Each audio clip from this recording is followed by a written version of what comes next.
ನಾವು ಹೊರಗಿನ ಜಗತ್ತಿನಲ್ಲಿ ಕೊಡುವ ಸಾಕ್ಷಿ ವಿಶೇಷವಾದದ್ದು. ಅದು ನಿಜವಾದದ್ದು, ವೈಯಕ್ತಿಕವಾದದ್ದು ಆಗಿದೆ.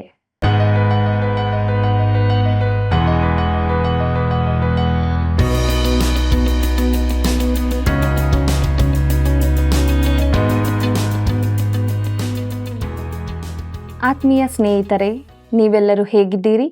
ದೇವರ ವಾಕ್ಯಗಳು ಅನುದಿನವೂ ನಿಮ್ಮ ಜೀವಿತದಲ್ಲಿ ಸಮಾಧಾನವನ್ನು, ನಿರೀಕ್ಷೆಯನ್ನು ತರುತ್ತಿದೆಯಲ್ಲವೇ? ಅದು ನಮಗೆ ಆಧಾರವಾಗಿದೆ. ದೇವರ ಮನೆಯ ಬಾಗಿಲಲ್ಲಿ ಕೊಟ್ಟ ಎಚ್ಚರಿಕೆ, ನಡತೆಯನ್ನು ತಿದ್ದಿಕೊಳ್ಳಲು ಬೇಡಿಕೆ, ಹೊರಗಿನ ಜಗತ್ತಿನಲ್ಲಿ ವಿಶ್ವಾಸಿಗಳಾದ ನಮ್ಮ ಸಾಕ್ಷಿ, ಇವುಗಳ ಬಗ್ಗೆ ತಿಳಿದುಕೊಳ್ಳೋಣ. ದೇವರಾತ್ಮನ ಸಹಾಯವನ್ನು ಬೇಡಿಕೊಳ್ಳುತ್ತಾ ನಮ್ಮ ಅಧ್ಯಯನವನ್ನು ಪ್ರಾರಂಭಿಸೋಣ. ಆತ್ಮೀಯ ವೀಕ್ಷಕರೇ, ಪ್ರೀತಿಯ ವಂದನೆಗಳು. ದೇವರ ಜೀವವುಳ್ಳ ವಾಕ್ಯಗಳ ಅಧ್ಯಯನವು ನಮಗೆ ಬೆಳಕನ್ನು, ಸಮಾಧಾನವನ್ನು ನೀಡುತ್ತಿದೆಯಲ್ಲವೇ? ದೇವರಿಗೆ ಸ್ತೋತ್ರವಾಗಲಿ. ಇಂದು ನಾವು ಯೆರೆಮೀಯನ ಪ್ರವಾದನೆ ಗ್ರಂಥದ 7ನೇ ಅಧ್ಯಾಯದಿಂದ 10ನೇ ಅಧ್ಯಾಯಗಳವರೆಗೆ ಧ್ಯಾನ ಮಾಡೋಣ. ಇದರ ಮುಖ್ಯ ಪ್ರಸ್ತಾಪ ದೇವರ ಮನೆಯ ಬಾಗಿಲಲ್ಲಿ ಕೊಡಲ್ಪಟ್ಟ ಎಚ್ಚರಿಕೆ ಎಂಬುದಾಗಿದೆ. ಕರ್ತನಲ್ಲಿ ಪ್ರಿಯರೇ, ಯೆರೆಮೀಯನ ಸೇವೆಯ ಮೊದಲ 5 ವರ್ಷಗಳಲ್ಲಿ ಅವನು ಕೊಟ್ಟ ಪ್ರವಾದನೆಗಳನ್ನು 2ರಿಂದ 6 ಅಧ್ಯಾಯಗಳಲ್ಲಿ ನೋಡಿದೆವು. ಸುಮಾರು 20 ವರ್ಷದ ಯುವಕನಾಗಿದ್ದ ಅವನು ಈ ಕಠಿಣವಾದ ಮುನ್ಸೂಚನೆಗಳನ್ನು ತಮ್ಮ ಜನರನ್ನು ಖಂಡಿಸುವ, ಅವರಿಗೆ ದಂಡನೆಯನ್ನು ತಿಳಿಸುವ ಮಾತುಗಳನ್ನು ಹೇಳಿದನು. ಅರಸನಾದ ಯೋಷೀಯನು ದೇವಾಲಯವನ್ನು ಶುಚಿಗೊಳಿಸುವಾಗ ದೇವಾಲಯದಲ್ಲಿ ಧರ್ಮಶಾಸ್ತ್ರ ಗ್ರಂಥವು ದೊರಕಿದ ಘಟನೆಯ ಬಳಿಕ ಕೊಡಲ್ಪಟ್ಟ ಪ್ರವಾದನೆಗಳು 7ರಿಂದ 10 ಅಧ್ಯಾಯಗಳಲ್ಲಿರುತ್ತವೆ. ಕರ್ತನಲ್ಲಿ ಪ್ರಿಯರೇ, ಯೋಷೀಯನಿಗೆ ತನ್ನ ಜನರ ಕುರಿತು ವಿಶೇಷ ಚಿಂತೆ ಇತ್ತು. ಅವನು ಯೌವನಸ್ಥನಾಗಿದ್ದರೂ ಅವನಿಗೆ ದೇವರೊಂದಿಗೆ ವೈಯಕ್ತಿಕ ಸಂಬಂಧವಿತ್ತೆಂದು ಇದರಿಂದ ತಿಳಿದು ಬರುತ್ತದೆ. ಹೆಚ್ಚು ಕಡಿಮೆ ಒಂದೇ ಪ್ರಾಯದವರಾದರೂ ದೇವರಿಗಾಗಿ ಅತ್ಯಾಸಕ್ತಿ ಉಳ್ಳವರೂ ಆಗಿದ್ದ ಯೆರೆಮೀಯನು ಯೋಷೀಯನು ಬಹುಶಃ ಒಳ್ಳೆ ಸ್ನೇಹಿತನಾಗಿದ್ದಿರಬಹುದು. ಯೆರೆಮೀಯನ ತಂದೆಯಾದ ಯಾಜಕನಾದ ಹಿಲ್ಕೀಯನು ಕರ್ತನ ಧರ್ಮಶಾಸ್ತ್ರ ಗ್ರಂಥವನ್ನು ಕಂಡುಕೊಂಡಾತನು. ದೇವಾಲಯ ಶುದ್ಧೀಕರಿಸಲ್ಪಟ್ಟು ಜೀರ್ಣೋದ್ಧಾರವೂ ಆಗಿ ತಿರುಗಿ ಉಪಯೋಗಕ್ಕೆ ಬಂದಿತು. ಇದು ನಿಜವಾದ ಒಂದು ಅದ್ಭುತವಾದ ಸಂಗತಿಯಾಗಿತ್ತು ಪ್ರಿಯರೇ. ಈಗ ಯೆರೆಮೀಯನು ದೇವರ ಮನೆಯ ಬಾಗಿಲಿನಲ್ಲಿ ನಿಂತು ತನ್ನ ಜನರಿಗೆ ಪ್ರವಾದನೆ ನುಡಿಯುತ್ತಾನೆ. 7ನೇ ಅಧ್ಯಾಯ ಈ ರೀತಿ ಆರಂಭವಾಗುತ್ತದೆ. ಯೆರೆಮೀಯನ ಪ್ರವಾದನೆ ಗ್ರಂಥ 7ನೇ ಅಧ್ಯಾಯ 1 ಮತ್ತು 2ನೇ ವಚನಗಳನ್ನು ಗಮನಿಸಿರಿ. ಯೆಹೋವನು ಯೆರೆಮೀಯನಿಗೆ ಈ ಮಾತನ್ನು ದಯಪಾಲಿಸಿದನು. ನೀನು ಯೆಹೋವನ ಆಲಯದ ಬಾಗಿಲಿನಲ್ಲಿ ನಿಂತು ಈ ವಾಕ್ಯವನ್ನು ಅಲ್ಲಿ ಸಾರು. ಯೆಹೋವನಿಗೆ ಅಡ್ಡ ಬೀಳುವುದಕ್ಕೆ ಈ ದ್ವಾರಗಳನ್ನು ಪ್ರವೇಶಿಸುವ ಸಕಲ ಯೆಹೂದ್ಯರೇ, ಯೆಹೋವನ ನುಡಿಯನ್ನು ಕೇಳಿರಿ ಎಂಬುದಾಗಿ. ಪ್ರೀತಿಯುಳ್ಳ ದೇವಜನರೇ, ಯೆಹೋವನ ಆಲಯದ ಬಾಗಿಲಲ್ಲಿ ನಿಂತು ಎಂಬುದಾಗಿ ನೋಡುವಾಗ ಈ ಪ್ರವಾದನೆಯು ಯೆರೆಮೀಯನ 26ನೇ ಅಧ್ಯಾಯದಲ್ಲಿನ ಪ್ರವಾದನೆಯೋ ಎಂದು ಕೆಲವರು ಭಾವಿಸುತ್ತಾರೆ. ಈ ಪ್ರವಾದನೆಗಳು ಒಂದೇ ರೀತಿಯಾಗಿವೆ, ಆದರೆ ಅದು ದೇವಾಲಯದ ಅಂಗಣದಲ್ಲಿ ಹೇಳಲ್ಪಟ್ಟದ್ದಾಗಿದೆ. ಅಲ್ಲಿ ಅವನು ಬಾಗಿಲಲ್ಲಿ ಒಳಗಿನ ಪ್ರಕಾರದೊಳಗಿದ್ದಾನೆ ಮತ್ತು ಅದು ಇನ್ನೊಬ್ಬ ರಾಜನ ಆಳಿಕೆಯ ಕಾಲದಲ್ಲಿ ನುಡಿಯಲ್ಪಟ್ಟದ್ದು. ಆದರೂ ಸಂದೇಶಗಳು ಒಂದೇ ರೀತಿಯವುಗಳಾಗಿವೆ. ಕರ್ತನಲ್ಲಿ ಪ್ರಿಯರೇ, ಯೆರೆಮೀಯನು ತನ್ನ ದೃಷ್ಟಿಕೋನವನ್ನು ಬದಲಾಯಿಸಲಿಲ್ಲ. ಪ್ರೀತಿಯುಳ್ಳ ಸಹೋದರ ಸಹೋದರಿಯರೇ, ದೇವಾಲಯವು ಜೀರ್ಣೋದ್ಧಾರವಾಗಿ ಧರ್ಮಶಾಸ್ತ್ರ ಗ್ರಂಥವು ಕಂಡುಬಂದದ್ದು ಜನರು ದೇವಾಲಯಕ್ಕೆ ಗುಂಪು ಗುಂಪಾಗಿ ಬರತೊಡಗಿದರು. ದೇವಾಲಯಕ್ಕೆ ತಿರುಗಿ ಬರುವಂಥದ್ದು ಅವರಿಗೆ ಇಷ್ಟದ ಸಂಗತಿಯಾಗಿದ್ದು, ಜನರು ದೇವರ ಬಳಿಗೆ ಹಿಂತಿರುಗುವುದರ ಕುರಿತಾಗಿ ಮಾತನಾಡುತ್ತಿದ್ದಾರೆ. ಯುವಕನಾದ ಯೆರೆಮೀಯನು ಜನರ ಸಂಭಾಷಣೆಗಳನ್ನು ಕೇಳುತ್ತಾನೆ ಮತ್ತು ಈ ಕೆಳಗಿನ ಸಂದೇಶವನ್ನು ಕೊಡುತ್ತಾನೆ. ನಡತೆಯನ್ನು ತಿದ್ದಿಕೊಳ್ಳಲು ಬೇಡಿಕೆ ಎಂಬ ವಿಚಾರವನ್ನು ನೋಡೋಣ. ಯೆರೆಮೀಯನ ಪ್ರವಾದನೆ ಗ್ರಂಥ 7ನೇ ಅಧ್ಯಾಯ 3ನೇ ವಚನವನ್ನು ಗಮನಿಸಿರಿ. ಇಸ್ರಾಯೇಲಿನ ದೇವರು ಸೇನಾಧೀಶ್ವರನೂ ಆದ ಯೆಹೋವನು ಹೀಗನ್ನುತ್ತಾನೆ, ನೀವು ನಿಮ್ಮ ನಡತೆಯನ್ನು ಕೃತ್ಯಗಳನ್ನು ತಿದ್ದಿಕೊಳ್ಳಿರಿ. ಹೀಗೆ ಮಾಡಿದರೆ ನಾನು ನಿಮ್ಮನ್ನು ಈ ಸ್ಥಳದಲ್ಲಿ ನೆಲೆಗೊಳಿಸುವೆನು ಎಂಬುದಾಗಿ. ಕರ್ತನಲ್ಲಿ ಪ್ರಿಯರೇ, ಅವರು ದೇವಾಲಯಕ್ಕೆ ಹೋಗಿ ದೇವಾಲಯದಲ್ಲಿನ ಆರಾಧನೆಯನ್ನು ಪುನಃ ನಡೆಸುತ್ತಿದ್ದರೂ ಅವರ ಜೀವಿತಗಳಲ್ಲಿ ಯಾವ ಬದಲಾವಣೆಯೂ ಉಂಟಾಗಲಿಲ್ಲ. ಅವರು ವಿಗ್ರಹಾರಾಧನೆ ಮಾಡುತ್ತಿದ್ದಾಗ ಹೇಗೆ ಇದ್ದರೋ ಹಾಗೇ ಈಗಲೂ ಜೀವಿಸುತ್ತಿದ್ದಾರೆ. ಈ ಸಮಯದಲ್ಲಿ ಕೇವಲ ಬಾಹ್ಯ ಬದಲಾವಣೆ ಮಾತ್ರ ಉಂಟಾಯಿತು.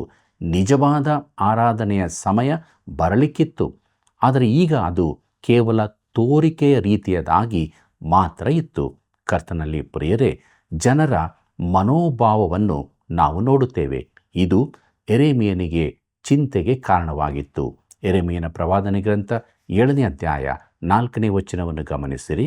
ಈ ಕಟ್ಟಡಗಳೇ ಯೆಹೋವನ ಆಲಯ, ಯೆಹೋವನ ಆಲಯ, ಯೆಹೋವನ ಆಲಯ ಎಂಬುವ ಸುಳ್ಳು ಮಾತುಗಳ ಮೇಲೆ ಭರವಸವಿಡಬೇಡಿರಿ ಎಂಬುದಾಗಿ.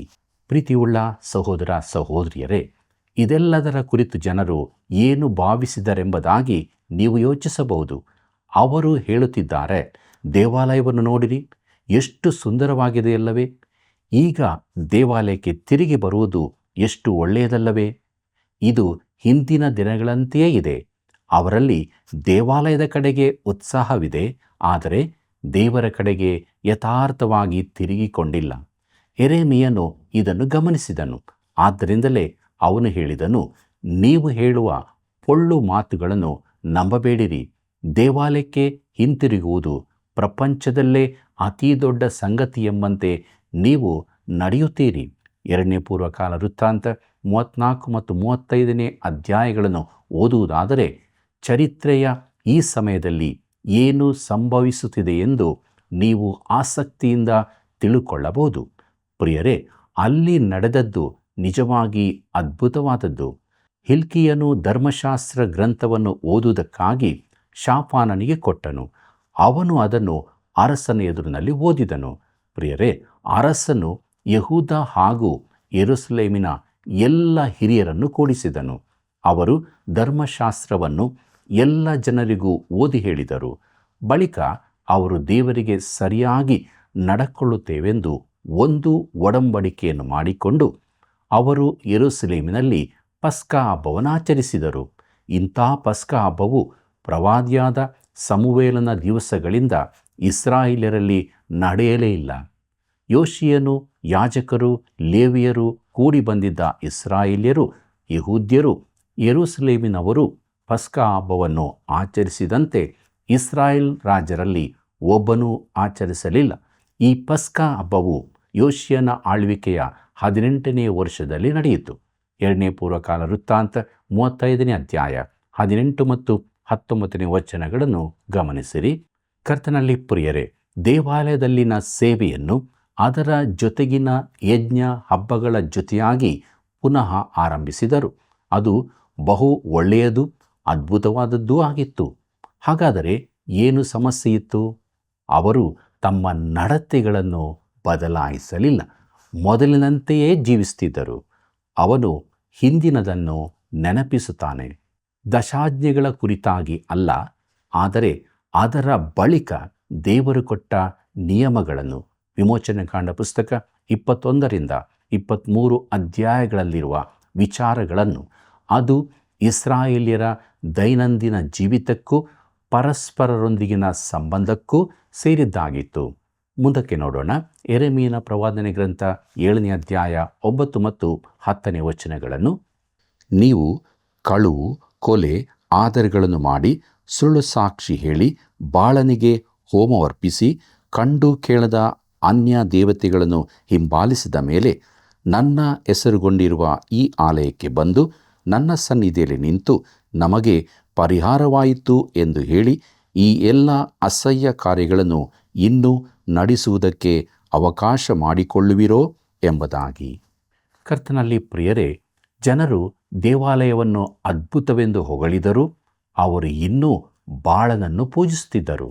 ಅವರ ಅಭಿಪ್ರಾಯವೆಂದರೆ, ಹೇಗೋ ದೇವಾಲಯಗಳು ದುರಸ್ತಿಯಾಗಿ ತಮಗೆ ದೇವಾಲಯಕ್ಕೆ ಬರುವ ಅವಕಾಶ ಸಿಕ್ಕಿದೆಂದು, ಇದಕ್ಕಾಗಿ ದೇವರು ತಮ್ಮನ್ನು ಕಾಯುತ್ತಾನೆಂದು ನೆನೆಸಿದ್ದರು.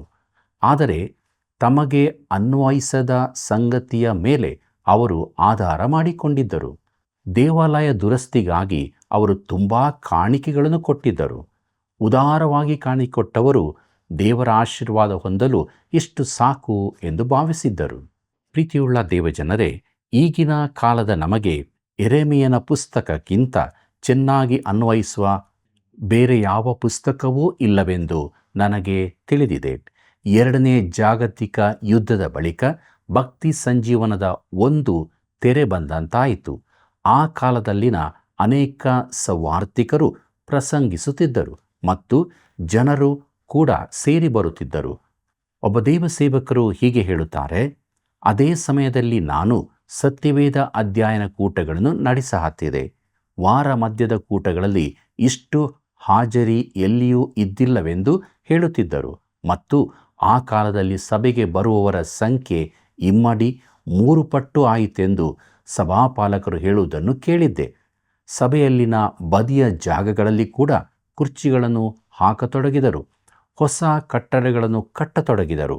ನಗರ ಪ್ರದೇಶಗಳಿಂದ ಹೊರಭಾಗದಲ್ಲೂ ಸಭೆಗಳು ಸ್ಥಾಪಿಸಲ್ಪಟ್ಟವು. ಒಬ್ಬ ಸಭಾಪಾಲಕರು ನಗರದ ಹೊರಭಾಗದಲ್ಲಿ ಸುಂದರವಾದ ಒಂದು ದೇವಾಲಯ ಕಟ್ಟಿದ್ದರು. ಅಲ್ಲಿನ ಆರಾಧನೆಗೆ 2,000 ಜನರು ಸೇರಿ ಬರುತ್ತಿದ್ದರು. ಅವರು ಹೇಳಿದರು, ತೊಂದರೆ ಏನೆಂದರೆ ನಾನು ಹೊಸ ಸಭೆ ಕಟ್ಟಿದಾಗ ಹೊಸ ಜನರು ಬರುತ್ತಿರಲಿಲ್ಲ. ಬರುತ್ತಿರುವವರು ಹೊಸಬರಾಗಬೇಕಾಗಿತ್ತು, ಆದರೆ ಹಾಗಾಗಲಿಲ್ಲ ಎಂದು. ಆದರೆ ಈಗಿನ ಜನರು ಹೊಸ ದೇವಾಲಯ ಸಂಖ್ಯೆ ಹೆಚ್ಚಾದರೆ ಅದು ಆತ್ಮಿಕ ಬೆಳವಣಿಗೆಯ ಗುರುತೆಂದೇ ಅವರು ತಪ್ಪಾಗಿ ಭಾವಿಸಿದರು. ಯೆರೆಮೀಯನು ಇದನ್ನೇ ಹೇಳುತ್ತಿದ್ದಾನೆ. ಯೆರೆಮೀಯನು ಇನ್ನೂ ಮುಂದುವರೆದು ಹೇಳುತ್ತಾನೆ. ಕರ್ತನಾದ ಯೇಸು ಈ ಮಾತುಗಳನ್ನು ಒತ್ತಿ ಹೇಳಿದ್ದಾನೆ. ಮುಂದಕ್ಕೆ ನಾವು ಯೆರೆಮೀಯನ ಪ್ರವಾದನೆ ಗ್ರಂಥ 7ನೇ ಅಧ್ಯಾಯ 11ನೇ ವಚನವನ್ನು ನೋಡೋಣ. ನನ್ನ ಹೆಸರುಗೊಂಡಿರುವ ಈ ಆಲಯವು ನಿಮ್ಮ ದೃಷ್ಟಿಯಲ್ಲಿ ಕಳ್ಳರ ಗವಿಯಾಯಿತೋ? ಆಹಾ, ನಾನೇ ಇದನ್ನೆಲ್ಲ ನೋಡಿದ್ದೇನೆ ಎಂಬುದು ಯೆಹೋವನಾದ ನನ್ನ ನುಡಿ ಎಂಬುದಾಗಿ. ಪ್ರೀತಿಯುಳ್ಳ ದೇವಜನರೇ, ಶತಮಾನಗಳ ಬಳಿಕ ಕರ್ತನಾದ ಯೇಸು ದೇವಾಲಯವನ್ನು ಶುಚಿಗೊಳಿಸುವಾಗ ಇದೇ ಆಪಾದನೆ ಮಾಡಿದ್ದನು. ಯೆರೆಮೀಯನ ಕಾಲದಲ್ಲಿ ಅವನು ಅದನ್ನು ಕಳ್ಳರ ಗವಿ ಎಂದು ಕರೆದನು. ಯಾಕಂದರೆ ಜನರು ವಾರ ದಿನಗಳಲ್ಲಿ ತಮ್ಮವರನ್ನು ದೋಚುತ್ತಿದ್ದು ಭಕ್ತಿವಂತರಂತೆ ದೇವಾಲಯಕ್ಕೆ ಬರುತ್ತಿದ್ದರು. ಅವರ ವ್ಯವಹಾರ ರೀತಿಗಳಲ್ಲಾಗಲಿ ಯಾವ ಬದಲಾವಣೆಯೂ ಉಂಟಾಗಿರಲಿಲ್ಲ. ಪ್ರೀತಿಯುಳ್ಳ ದೇವಜನರೇ, ಈ ದಿನಗಳಲ್ಲಿ ಬೃಹತ್ ಧಾರ್ಮಿಕ ಸಮ್ಮೇಳನಗಳಲ್ಲಾಗಲಿ ಕೂಟಗಳಲ್ಲಾಗಲಿ ಪ್ರಯೋಜನ ಉಂಟೆಂದು ಜನರು ಭಾವಿಸುತ್ತಾರೆ. ಇಂಥ ಕೂಟಗಳು ವಿಶೇಷವಾದದ್ದೆಂದು ನನಗನಿಸುವುದಿಲ್ಲ. ಯಾಕಂದರೆ ನಾನು ಸಂಘ ಸಂಸ್ಥೆಗಳಲ್ಲಿ ನಂಬಿಕೆ ಇಡುವವನಲ್ಲ. ನಾನು ಸಂಘ ಸಮ್ಮೇಳನಗಳನ್ನು ಮೆಚ್ಚಿದವನಲ್ಲ. ಕೆಲವರು ಅತ್ಯುತ್ಸಾಹವನ್ನು ದೇವರ ಆತ್ಮನ ಸಂಚಲನವೆಂದು ಭಾವಿಸುತ್ತಾರೆ. ಇಂಥದ್ದು ನಿಜವಾದ ಭಕ್ತಿ ಸಂಜೀವನವಲ್ಲವೆಂದು ಹೇಳಿದರೆ ನಾನೂ ಕೂಡ ಯೆರೆಮೀಯನಂತೆ ಅಪ್ರಸ್ತುತನಾಗಬಹುದು. ಜೀವಿತಗಳನ್ನು ಬದಲಾಯಿಸಿದ ಹೊರತು ನಿಜವಾದ ಭಕ್ತಿ ಸಂಜೀವನವಲ್ಲ. ಕರ್ತನಲ್ಲಿ ಪ್ರಿಯರೇ, ಇಂಗ್ಲೆಂಡಿನಲ್ಲಾದ ವೆಸ್ಲಿಯವರ ಭಕ್ತಿ ಸಂಜೀವನವು ಜನರ ಜೀವಿತಗಳನ್ನು ಬದಲಾಯಿಸಿತು. ಅದರಿಂದ ಅಮಲು ದ್ರವ್ಯ ವ್ಯಾಪಾರವು ಮುಚ್ಚಲ್ಪಡುವ ಸ್ಥಿತಿಗೆ ಬಂತು. ಕಾರ್ಖಾನೆಗಳಲ್ಲಿನ ಉದ್ಯೋಗ ಪರಿಸ್ಥಿತಿಗಳು ಬದಲಾದವು. ಬಾಲ ಕಾರ್ಮಿಕ ಕಾನೂನುಗಳು ಜಾರಿಗೆ ಬಂದವು. ಅದು ಜನರ ಜೀವಿತದ ಮೇಲೆ ಪ್ರಭಾವ ಬೀರಿದ ಆತ್ಮಿಕ ಚಳುವಳಿಯಾಗಿತ್ತು. ಈ ರೀತಿಯ ಆಳವಾದ ಆತ್ಮಿಕ ಕಾರ್ಯವಾಗಬೇಕೆಂದು ನಾನು ಬಯಸುತ್ತೇನೆ. ಪ್ರಿಯರೇ, ನಮಗೆ ಬೇಕಾಗಿರುವುದು ಪರಿಪೂರ್ಣ ಬದಲಾವಣೆ ತರತಕ್ಕ ನಿಜ ಭಕ್ತಿ ಸಂಜೀವನವೇ. ಯೆರೆಮೀಯನು ಕೊಟ್ಟ ಸಂದೇಶ ಅದಾಗಿತ್ತು. ದೇವಾಲಯ ದ್ವಾರಗಳಲ್ಲಿ ನಿಂತು ದೇವರ ಸಂದೇಶವನ್ನು ಜನರಿಗೆ ತಿಳಿಸುವಾಗ ಈತನು ಎಂಥ ಜನಪ್ರಿಯ ಯವನಸ್ಥನು ಎಂದು ಯಾರಾದರೂ ಭಾವಿಸಬಹುದು. ಆದರೆ ಹೃದಯ ಒಡೆದವನಾಗಿ ಏಕಾಂಗಿಯಾಗಿ ನಿಂತಿರುವ ಜನರಿಗೆ ದೇವರ ಸಂದೇಶ ನೀಡುತ್ತಿರುವ ಅವನನ್ನು ನಾವು ಚಿತ್ರಿಸಿಕೊಳ್ಳಬಹುದು. ಆದರೆ ಅವನು ನಂಬಿಗಸ್ತನಾಗಿ ನುಡಿಯುತ್ತಾ ಹೋದನು ಮತ್ತು ಸ್ವಲ್ಪ ಬದಲಾವಣೆ ಉಂಟಾಯಿತು. ಪ್ರಿಯರೇ, ಮುಂದಕ್ಕೆ ನಾವು ವಿಗ್ರಹಾರಾಧನೆಗೆ ದಂಡನೆ ಎಂಬ ವಿಚಾರವನ್ನು ನೋಡೋಣ. ಯೆರೆಮೀಯನ ಪ್ರವಾದನೆ ಗ್ರಂಥ 7ನೇ ಅಧ್ಯಾಯ 16ನೇ ವಚನವನ್ನು ಗಮನಿಸಿರಿ. ನೀನಂತೂ ಈ ಜನರಿಗೋಸ್ಕರ ಬೇಡಿಕೊಳ್ಳಬೇಡ, ಇವರಿಗಾಗಿ ಮೊರೆ ಇಡಬೇಡ, ಪ್ರಾರ್ಥಿಸಬೇಡ, ನನಗೆ ವಿಜ್ಞಾಪಿಸಲೂ ಬೇಡ, ನಾನು ಕೇಳಲೊಲ್ಲೆ ಎಂಬುದಾಗಿ. ಕರ್ತನಲ್ಲಿ ಪ್ರಿಯರೇ, ದೇವರು ಹೇಳುತ್ತಿದ್ದಾನೆ, ಯೆರೆಮೀಯನೇ, ಈ ಜನರು ನನ್ನ ಕಡೆಗೆ ತಿರುಗಿಕೊಳ್ಳುವವರೆಗೆ ನೀನು ಅವರಿಗಾಗಿ ಪ್ರಾರ್ಥಿಸಬೇಡ. ಇದೊಂದು ಭಯಂಕರವಾದ ವಚನವಾಗಿದೆ. ಪ್ರಿಯರೇ, ಜನರಿಗಾಗಿ ಪ್ರಾರ್ಥಿಸುವುದು ವ್ಯರ್ಥವೆಂದು ದೇವರು ಹೇಳುತ್ತಿದ್ದಾನೆ. ಈ ಜನಾಂಗವು ದೇವರಿಂದ ಬಹು ದೂರ ಹೋಗಿದೆ. ಅವರು ದೇವರ ಕಡೆಗೆ ತಿರುಗಿಕೊಳ್ಳದಿದ್ದರೆ ಅವರಿಗೆ ಯಾವ ನಿರೀಕ್ಷೆಯೂ ಇರುವುದಿಲ್ಲ. ಕೆಲವೊಮ್ಮೆ ನಾವು ಕೂಡ ಇತರಿಗಾಗಿ ಪ್ರಾರ್ಥಿಸದಿರುವ ಸಂದರ್ಭಗಳು ಬರುತ್ತವೆಂದು ನಾನು ನಂಬುತ್ತೇನೆ. ಒಬ್ಬರು ದೇವ ಸೇವಕರು ಹೀಗೆ ಹೇಳಿದ್ದಾರೆ. ಏನೆಂದರೆ, ನಮ್ಮ ಸಭೆಯ ಸದಸ್ಯರೊಬ್ಬರು ಆಸ್ಪತ್ರೆಯಲ್ಲಿದ್ದಾಗ ನಾನು ಅವರನ್ನು ಭೇಟಿ ಮಾಡಿ ಅವರಿಗಾಗಿ ಪ್ರಾರ್ಥಿಸಿದೆ. ಹತ್ತಿರದ ಹಾಸಿಗೆಯಲ್ಲಿದ್ದವರೊಬ್ಬರು ತನಗಾಗಿಯೂ ಪ್ರಾರ್ಥಿಸಬೇಕೆಂದು ಕೇಳಿಕೊಂಡರು. ಅವರು ಕ್ರೈಸ್ತರೋ ಎಂದು ಕೇಳಿದಾಗ ಅವರು ತಾನು ದೇವರನ್ನು ನಂಬುತ್ತೇನೆಂದು ಹೇಳಿದರು. ಆದ್ದರಿಂದ ಯಾರೂ ಕ್ರೈಸ್ತರಾಗುವುದಿಲ್ಲವೆಂದು ನಾನು ಹೇಳಿದೆ. ಬಳಿಕ ಅವರಿಗೆ ಸುವಾರ್ತೆಯನ್ನು ತಿಳಿಸಿ ಹೇಳಿ ಕರ್ತನಾದ ಯೇಸು ಕ್ರಿಸ್ತನ ಮೇಲೆ ನಂಬಿಕೆ ಇಡಬೇಕೆಂದು ಹೇಳಿದೆ. ಆದರೆ ಅವರು ಅದನ್ನು ಒಪ್ಪಿಕೊಳ್ಳಲು ಸಿದ್ಧರಿಲ್ಲವೆಂದು ಹೇಳಿದರು. ಆದರೂ ತನಗೋಸ್ಕರ ಪ್ರಾರ್ಥಿಸಬೇಕೆಂದು ಕೇಳಿಕೊಂಡರು. ಆಗ ನಾನೆಂದೆ, ಸಹೋದರನೇ, ನಾನು ನಿನಗಾಗಿ ಪ್ರಾರ್ಥಿಸುತ್ತೇನೆ, ಆದರೆ ನೀನು ನೆನಸಿದ ರೀತಿಯಲ್ಲ. ನೀನು ಬೇಗ ಗುಣವಾಗಬೇಕೆಂದು ದೇವರು ನಿನ್ನನ್ನು ಆಶೀರ್ವದಿಸಬೇಕೆಂದು ನಾನು ಪ್ರಾರ್ಥಿಸಲು ನೀನು ಬಯಸುತ್ತಿ. ಆದರೆ ನೀನು ರಕ್ಷಿಸಲ್ಪಡಬೇಕೆಂದು ನಾನು ಪ್ರಾರ್ಥಿಸುತ್ತೇನೆ. ನಿನಗಾಗಿ ಅದೊಂದು ಪ್ರಾರ್ಥನೆ ಮಾತ್ರ ನಾನು ಮಾಡಬಲ್ಲೆ ಎಂದು. ಕರ್ತನಲ್ಲಿ ಪ್ರಿಯರೇ, ನಾವು ಜನರು ರಕ್ಷಿಸಲ್ಪಡಬೇಕೆಂದು ಪ್ರಾರ್ಥಿಸಬೇಕಾಗಿರುವಲ್ಲಿ ದೇವರು ಅವರನ್ನು ಆಶೀರ್ವದಿಸಬೇಕೆಂದು ಮಾತ್ರ ಪ್ರಾರ್ಥಿಸುತ್ತಿದ್ದೇವೆ. ಪ್ರೀತಿಯುಳ್ಳ ಸಹೋದರ ಸಹೋದರಿಯರೇ, ದೇವರು ಯೆರೆಮೀಯನಿಗೆ ಇದನ್ನೇ ಹೇಳಿದನು. ದೇವಾಲಯ ದ್ವಾರದಲ್ಲಿ ನಿಂತುಕೊಂಡು ಈ ಜನರು ಸೆರೆಯಾಗಿ ಹೋಗಬಾರದೆಂದು ಪ್ರಾರ್ಥಿಸದಿರು, ಅವರು ನನ್ನ ಕಡೆಗೆ ತಿರುಗಿಕೊಳ್ಳುವಂತೆ ಪ್ರಾರ್ಥಿಸು. ನೀನು ಅವರಿಗೆ ನನ್ನ ಸಂದೇಶವನ್ನು ತಲುಪಿಸುತ್ತಾ ಇದ್ದಿ, ಅದೇ ಅತಿ ಅವಶ್ಯವಾದದ್ದು. ಇದು ಮೂಲ ಸಂಗತಿಯನ್ನೇ ತಾಕುತ್ತದೆಯಲ್ಲವೋ? ದೇವರು ನಿನ್ನ ಸೋಮವಾರದ ವರ್ತನೆಯ ಕುರಿತು ಆಸಕ್ತನಾಗಿರುವಷ್ಟು ಭಾನುವಾರದ ಆಚಾರ ವಿಧಿಗಳಲ್ಲಿ ಆಸಕ್ತನಾಗಿರುವುದಿಲ್ಲ. ಪ್ರಿಯರೇ, ಒಬ್ಬ ಕ್ರೈಸ್ತನು ಯಥಾರ್ಥನೋ ಅಲ್ಲವೋ ಎಂಬುದನ್ನು ಪರೀಕ್ಷಿಸುವ ಸ್ಥಳ ಭಾನುವಾರ ಆಲಯದಲ್ಲಿ ಅವನ ವರ್ತನೆಯನ್ನು ಗಮನಿಸುವುದಲ್ಲ, ಸೋಮವಾರ ಅವನ ಉದ್ಯೋಗ ಸ್ಥಳದಲ್ಲಿ ಗಮನಿಸುವುದೇ ಆಗಿದೆ. ಮುಂದಕ್ಕೆ ನೋಡೋಣ. ಯೆರೆಮೀಯನ ಪ್ರವಾದನೆ ಗ್ರಂಥ 7ನೇ ಅಧ್ಯಾಯ 23ನೇ ವಚನವನ್ನು. ಆದರೆ ಈ ಒಂದಪ್ಪಣೆಯನ್ನು ಮಾತ್ರ ಕೊಟ್ಟೆನು, ನನ್ನ ಧ್ವನಿಗೆ ಕಿವಿಗೊಡಿರಿ. ನಾನು ನಿಮ್ಮ ದೇವರಾಗಿರುವೆನು, ನೀವು ನನ್ನ ಪ್ರಜೆಯಾಗಿರುವಿರಿ. ನಿಮಗೆ ಹಿತವಾಗುವಂತೆ ನಾನು ವಿಧಿಸುವ ಮಾರ್ಗದಲ್ಲೇ ನಡೆಯಿರಿ ಎಂಬುದಾಗಿ. ಕರ್ತನಲ್ಲಿ ಪ್ರಿಯರೇ, ದೇವರು ಅವರಿಂದ ಅವರ ವಿಧೇಯತೆಯನ್ನು ಮಾತ್ರ ಬೇಕೆನ್ನುತ್ತಾನೆಂದು ಸ್ಪಷ್ಟವಾಗಿ ತಿಳಿಸುತ್ತಾನೆ. ದೇವಾಲಯಕ್ಕೆ ಬರುವಂಥದ್ದು ಒಳ್ಳೆಯದೇ, ಆದರೆ ಅದು ವಿಧೇಯತೆಗೆ ಬದಲಾಗಿ ಅಲ್ಲ. ದೇವಾಲಯಕ್ಕೆ ಕೆಲವರು ಹೋಗುವುದು ಎಲ್ಲರ ಉಡುಪುಗಳನ್ನು ನೋಡುವುದಕ್ಕೆ ಅಥವಾ ಕಣ್ಣುಗಳನ್ನು ಮುಚ್ಚಿಕೊಂಡಿರುವುದಕ್ಕೆ ಎಂಬ ಮಾತಿದು. ಅನೇಕ ಸಂದರ್ಭಗಳಲ್ಲಿ ಇದು ಸತ್ಯವಾಗಿರಬಹುದು. ಅವರ ಉದ್ದೇಶ ದೇವರನ್ನು ಆರಾಧಿಸುವುದಾಗಿರುವುದಿಲ್ಲ. ಅವರ ಜೀವಿತಗಳು ಬದಲಾಗಿರುವುದಿಲ್ಲ. ಅವರು ಇನ್ನೂ ಹರಟೆ ಮಾತಾಡುವವರು, ಇತರ ಕ್ರೈಸ್ತರ ಕುರಿತು ಅವರ ಬೆನ್ನ ಹಿಂದೆ ಕೆಟ್ಟದಾಗಿ ಮಾತನಾಡುವವರು, ಲೋಕದಲ್ಲಿ ತಮಗೆ ಬೇಕಾದಂತೆ ಜೀವಿಸುವವರೂ ಆಗಿರುತ್ತಾರೆ. ಪ್ರೀತಿಯುಳ್ಳ ದೇವಜನರೇ, ಯೆರೆಮೀಯನ ಕಾಲದ ಜನರು ಬಾಳನ ಪೂಜಾ ಸ್ಥಳಗಳಿಗೆ ಹೋಗುವವರಾಗಿದ್ದು, ದೇವರಿಗೆ ತಕ್ಕ ಸಾಕ್ಷಿಯಾಗದೆ ಇರುವಂತೆ ದೇವಾಲಯಕ್ಕೆ ಹೋಗುವುದು ಒಂದು ವಿಧದ ಸಾಕ್ಷಿಯೇ. ಆದರೆ ಪ್ರಿಯಮಿತ್ರನೇ, ನೀನು ಹೊರ ಜಗತ್ತಿನಲ್ಲಿ ಕೊಡುವ ಸಾಕ್ಷಿಯೇ ವಿಶೇಷವಾದದ್ದಾಗಿರುತ್ತದೆ. ಅದು ನಿಜವಾದದ್ದು, ವೈಯಕ್ತಿಕವಾದದ್ದು ಆಗಿದೆಯಲ್ಲವೇ? ಪ್ರೀತಿಯುಳ್ಳ ದೇವಜನರೇ, ಮುಂದಕ್ಕೆ ನೋಡೋಣ. ಯೆರೆಮೀಯನ ಪ್ರವಾದನೆ ಗ್ರಂಥ 7ನೇ ಅಧ್ಯಾಯ 26 ಮತ್ತು 27ನೇ ವಚನಗಳನ್ನು. ನಿಮ್ಮವರಾದರೂ ನನ್ನ ಮಾತನ್ನು ಕೇಳಲಿಲ್ಲ, ಕಿವಿಗೊಡಲಿಲ್ಲ, ನನ್ನ ಆಜ್ಞೆಗೆ ಮಣಿಯಲಿಲ್ಲ. ತಮ್ಮ ಪಿತೃಗಳಿಗಿಂತಲೂ ಕೆಟ್ಟವರಾಗಿ ನಡೆದರು. ನೀನು ಈ ಮಾತುಗಳನ್ನೆಲ್ಲ ಹೇಳುವಾಗ ಅವರು ಕಿವಿಗೊಡುವುದಿಲ್ಲ, ಕರೆಯುವಾಗ ಉತ್ತರ ಕೊಡುವುದಿಲ್ಲ ಎಂಬುದಾಗಿ.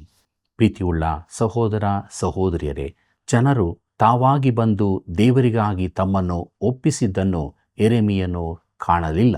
ಅವನ ಸಂದೇಶವನ್ನು ಅವರು ಲಕ್ಷ್ಯಕ್ಕೆ ತರಲಿಲ್ಲ. ಆದರೂ ಸಂದೇಶ ಕೊಡುವುದು ಅವನ ಕೆಲಸವಾಗಿತ್ತು. ದೇವರು ಅದನ್ನು ಮಾಡಲು ತನ್ನ ವಾಕ್ಯವನ್ನು ತಿಳಿಸಲು ಹೇಳಿದನು. ಅವರಿಂದ ಯಾವ ಪ್ರತಿಕ್ರಿಯೆ ಬಾರದಿದ್ದರೂ ಸಹ ನಾನು ಜನರನ್ನು ಲೆಕ್ಕಿಸಿ ನಮ್ಮ ಸಂದೇಶಕ್ಕೆ ಪ್ರತಿಕ್ರಿಯೆ ಎಂಬುದನ್ನು ಪರೀಕ್ಷಿಸಬೇಕಾಗಿಲ್ಲ. ಪ್ರಾಮುಖ್ಯವಾದ ಸಂಗತಿ ನಾವು ದೇವರಿಗೆ ವರದಿಯನ್ನೊಪ್ಪಿಸುವುದೇ ಆಗಿದೆ. ಆತನ ವಾಕ್ಯವನ್ನು ತಿಳಿಸುವುದರಲ್ಲಿ ನಂಬಿಗಸ್ತರಾಗಿರಬೇಕಾಗಿದೆ. ಅದಕ್ಕನುಸಾರವಾಗಿ ನಮ್ಮ ಜೀವಿತಗಳನ್ನು ಇಟ್ಟುಕೊಳ್ಳಬೇಕು. ಮುಂದಕ್ಕೆ ನೋಡೋಣ. ಯೆರೆಮೀಯನ ಪ್ರವಾದನೆ ಗ್ರಂಥ 7ನೇ ಅಧ್ಯಾಯ 29ನೇ ವಚನವನ್ನು. ಯೆರೂಸಲೇಮೇ, ತಲೆಯನ್ನು ಬೋಳಿಸಿಕೊಂಡು ಕೂದಲನ್ನು ಬಿಸಾಟು ಬಿಟ್ಟು ಬೋಳುಗುಡ್ಡಗಳಲ್ಲಿ ಶೋಕಗೀತವನ್ನು ಹಾಡು. ಯೆಹೋವನು ತನ್ನ ಕೋಪಕ್ಕೆ ಗುರಿಯಾದ ಈ ವಂಶವನ್ನು ನಿರಾಕರಿಸಿ ತ್ಯಜಿಸಿದ್ದಾನೆ ಎಂಬುದಾಗಿ. ಕರ್ತನಲ್ಲಿ ಪ್ರಿಯರೇ, ದೇವರು ಅವರನ್ನು ತನ್ನ ಕೋಪಕ್ಕೆ ಗುರಿಯಾದ ವಂಶ ಎಂದು ಕರೆಯುತ್ತಾನೆ. ಯೆರೂಸಲೇಮಿಗೆ ದಂಡನೆಯು ಬರಲಿದೆ. ಯೆರೆಮೀಯನ ಪ್ರವಾದನೆ ಗ್ರಂಥ 7ನೇ ಅಧ್ಯಾಯ 31ನೇ ವಚನವನ್ನು ಗಮನಿಸಿರಿ. ತಮ್ಮ ಗಂಡು ಹೆಣ್ಣು ಮಕ್ಕಳನ್ನು ಆಹುತಿ ಕೊಡುವುದಕ್ಕೆ ಬೆನ್ ಹಿನ್ನೋಮ್ ತಗ್ಗಿನಲ್ಲಿನ ತೋಫೆತ್ ಎಂಬ ಪೂಜಾ ಸ್ಥಳವನ್ನು ಕಟ್ಟಿದ್ದಾರೆ. ನಾನು ಆ ಸಂಸ್ಕಾರವನ್ನು ವಿಧಿಸಲಿಲ್ಲ, ನನ್ನ ಮನಸ್ಸಿನಲ್ಲಿ ಹುಟ್ಟಲೂ ಇಲ್ಲ ಎಂಬುದಾಗಿ. ಕರ್ತನಲ್ಲಿ ಪ್ರಿಯರೇ, ತೋಫೆತ್ ಎಂಬುದು ಹಿನ್ನೋಮ್ ಕಣಿವೆಯಲ್ಲಿನ ಎತ್ತರವಾದ ಪ್ರದೇಶ. ಅಲ್ಲಿ ಮೊಲೋಕನ ಕಾಯಿಸಿದ ಕಬ್ಬಿಣದ ಕೈಗಳ ಮೇಲೆ ಮಕ್ಕಳನ್ನು ಅರ್ಪಿಸುತ್ತಿದ್ದರು. ತನ್ನ ದುಷ್ಟತನಕ್ಕಾಗಿ ಯಾರೂ ಪಶ್ಚಾತ್ತಾಪ ಪಡಲಿಲ್ಲ. 8ನೇ ಅಧ್ಯಾಯದಲ್ಲಿ ದೇವಾಲಯದ ದ್ವಾರದಲ್ಲಿ ನಿಂತ ಯೆರೆಮೀಯನ ಸಂದೇಶವು ಮುಂದುವರಿಯುತ್ತಾ ಇದೆ. ಯೆರೆಮೀಯನ ಪ್ರವಾದನೆ ಗ್ರಂಥ 8ನೇ ಅಧ್ಯಾಯ 9ನೇ ವಚನವನ್ನು ಗಮನಿಸಿರಿ. ಜ್ಞಾನಿಗಳು ಆಶಾಭಂಗಪಟ್ಟು ಬೆಬ್ಬರ ಬಿದ್ದು ಸಿಕ್ಕಿಕೊಂಡಿದ್ದಾರೆ. ಇಗೋ, ಯೆಹೋವನ ಮಾತನ್ನು ನಿರಾಕರಿಸಿದರು, ಅವರ ಜ್ಞಾನವು ಎಷ್ಟರದು ಎಂಬುದಾಗಿ. ಪ್ರೀತಿಯುಳ್ಳ ದೇವಜನರೇ, ಅವರ ಮಹತ್ತರ ಪಾಪವೆಂದರೆ ಕರ್ತನ ಮಾತನ್ನು ತಿರಸ್ಕರಿಸಿದ್ದೇ. ನಮ್ಮ ಆರ್ಥಿಕತೆ ಸರಿ ಇದ್ದರೆ ನಾವು ಸರಿ ಇರುತ್ತೇವೆ. ಆದರೆ ಹೀಗಿದ್ದರೂ ನಾವು ಸರಿ ಇಲ್ಲದಿರಬಹುದೆಂದು ಅನೇಕರು ಭಾವಿಸುತ್ತಾರೆ. ನಾವು ಅವಸರವಾಗಿ ಅಣುಬಾಂಬನ್ನು ನಮ್ಮ ಶಸ್ತ್ರ ಸಂಗ್ರಹಕ್ಕೆ ಸೇರಿಸಿಕೊಂಡಿದ್ದೇವೆ. ನಾವು ನಮ್ಮನ್ನು ರಕ್ಷಿಸಿಕೊಳ್ಳಬೇಕು ಸರಿ, ಆದರೆ ಯಾವ ರಾಷ್ಟ್ರವಾಗಲಿ, ಸಭೆಯಾಗಲಿ, ವ್ಯಕ್ತಿಯಾಗಲಿ ಒಳಗಿನಿಂದಲೇ ಕದಲಿ ಬೀಳಬಹುದೆಂಬುದನ್ನು ಮರೆತಿದ್ದೇವೆ. ಹೊರಗೆ ಏನಾಗುತ್ತದೆ ಎಂಬುದು ವಿಶೇಷವಲ್ಲ, ಒಳಗಿಂದ ಏನಾಗುತ್ತದೆ ಎಂಬುದೇ ವಿಶೇಷವಾಗಿದೆ. ಪ್ರಿಯರೇ, ಯೆರೆಮೀಯನು ಜನರ ಭಾವನೆಗಳಲ್ಲಿ ಭಾಗವಹಿಸಿ ಅವರ ಹೋರಾಟದಲ್ಲಿ ಪಾಲ್ಗೊಳ್ಳುತ್ತಾನೆ. ಮುಂದಕ್ಕೆ ನೋಡೋಣ. ಯೆರೆಮೀಯನ ಪ್ರವಾದನೆ ಗ್ರಂಥ 8ನೇ ಅಧ್ಯಾಯ 20, 21 ಮತ್ತು 22ನೇ ವಚನಗಳನ್ನು. ಸುಗ್ಗಿ ತೀರಿತು, ಹಣ್ಣಿನ ಕಾಲ ಮುಗಿಯಿತು, ನಮಗೆ ಉದ್ಧಾರವೇ ಆಗಲಿಲ್ಲ. ನನ್ನ ಪ್ರಜೆಯೆಂಬಾಕೆಯ ಭಂಗದಿಂದ ನನಗೆ ಭಂಗವಾಯಿತು. ನಾನು ಕರ್ರಗಾದೆನು, ಭಯವು ನನ್ನನ್ನು ಹಿಡಿದಿದೆ. ಗಿಲ್ಯಾದಿನಲ್ಲಿ ಔಷಧವಿಲ್ಲವೋ? ಅಲ್ಲಿ ವೈದ್ಯನು ಸಿಕ್ಕನೋ?